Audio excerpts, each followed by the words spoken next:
Welcome back to House of Prep.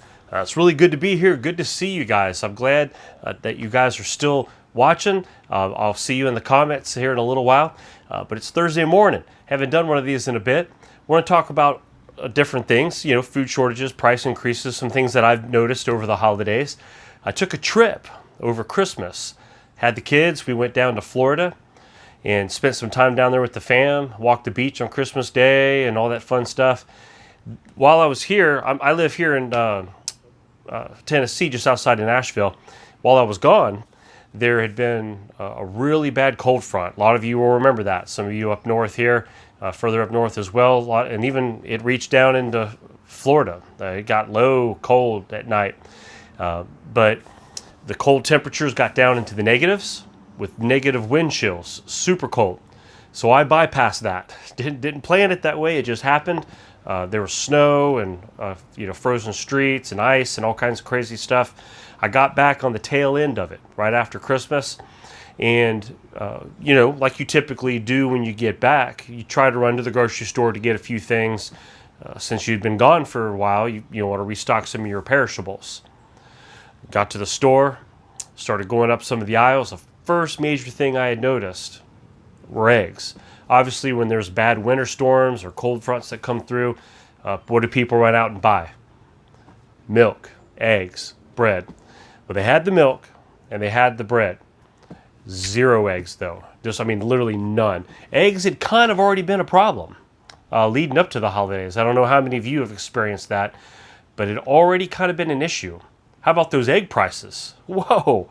Getting up to $5, $6 a dozen, and as some of you have experienced way more than that.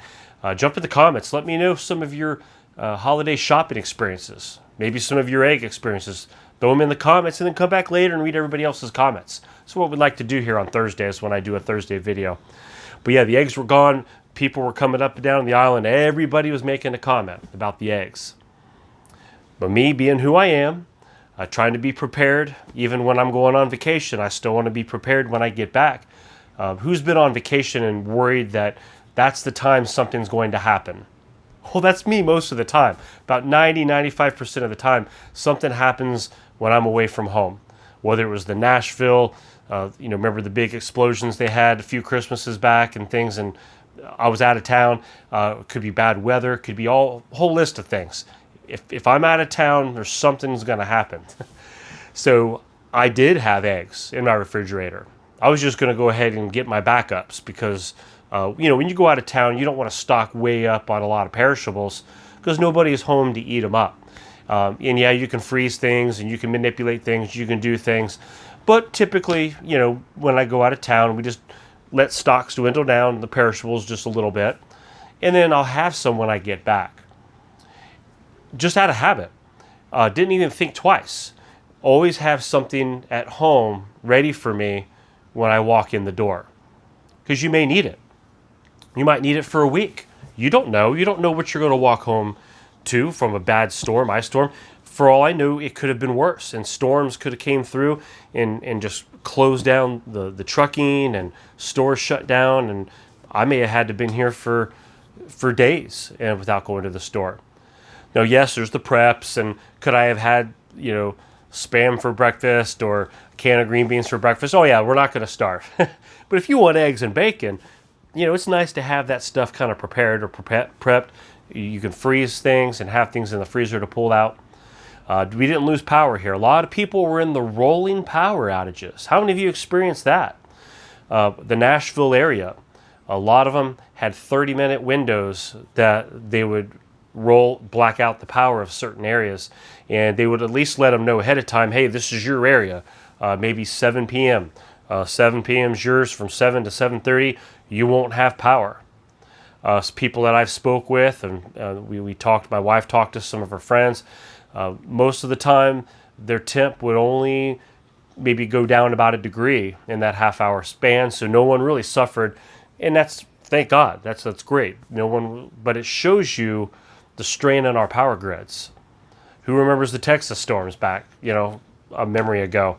Yeah, the power grids begin to get that overload, and that if anything were to go out, if there were to be transformers to blow up, or to not handle the load, or a site go down, there would not be enough power on the power grids to maintain everybody in a negative cold situation, with a negative 20 below in wind chills, and there's not enough electricity to power everything if that were to maintain over a long period of time and have an issue. Having a generator, wonderful thing. It's peace of mind knowing that I had a generator. If I came home with no power, I know that I would be able to fire up a generator to power some things if I needed. If it was that cold outside, I could move some of my cold stuff outside. Here's the freezer right here on the back deck, right? But no, to have a generator, some backup, some propane heater. We talked about those in the past, having the heaters for, temporary heat to be able to bring into the house, but you have to watch out, be careful of carbon monoxide. And hey, I recommend everybody get a carbon monoxide detector for any type of an emergency situation where you're trying to do alternative heat. For whatever reason, it's just a peace of mind. Something that's going to wake you up, something that's going to alert you if there's high levels of carbon monoxide for any situation. It's a good thing to have. But to have wood prep, those that like to have, the wood fireplaces, I would love to have an indoor wood fireplace. I have my fire pit out back, but to have extra firewood on hand ahead of the winter storm, having your propane tanks filled up before the fronts are announced, before everybody is running out buying things, having all that bought up ahead of time. So those could be considered my holiday, Christmas adventures of just reminders, things. And that's like, I wanted to do a video. I was like, I need to talk about that because I know that others have experiences and things that they've faced in these last few weeks. And I'd like to hear some of your stories. Throw in the comments. Let me know how you all are doing too. And as we're into the new year, like with me, I needed to take kind of a break and reassess priorities in life, maybe away from YouTube for a bit. Not that I'm disappearing forever, but sometimes in life you just have to reprioritize getting overwhelmed or overburdened with life and work and prepping and doing a lot of things in life, and watching too much news and just talking too much about negativity and the doom and the gloom, and you can feel it weigh on your shoulders.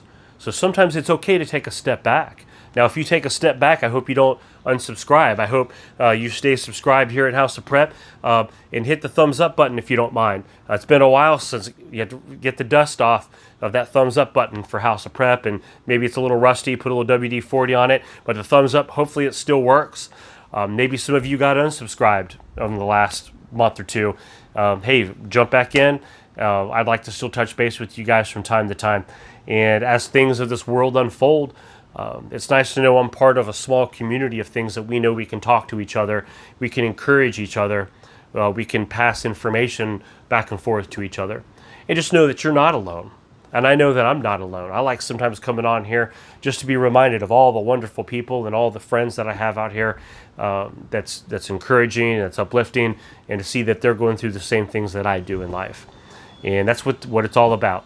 It's about team. It's about being together and not just being that loner, the one who's always on his own, but to be willing to open up and to have some camaraderie in the same path. We're all in the same journey together. We just want to be better prepared in our life for our families, for our friends, for ourselves, for our loved ones, and just having a sense of some security and a little bit of insurance in life to know that, hey, if something happens, some hard times come in life, we lose our job, we get sick, maybe there's a catastrophe, a natural catastrophe, maybe it's a man-made issue, SHTF situation, but to know that you have some things that you can depend on to be self-sustaining.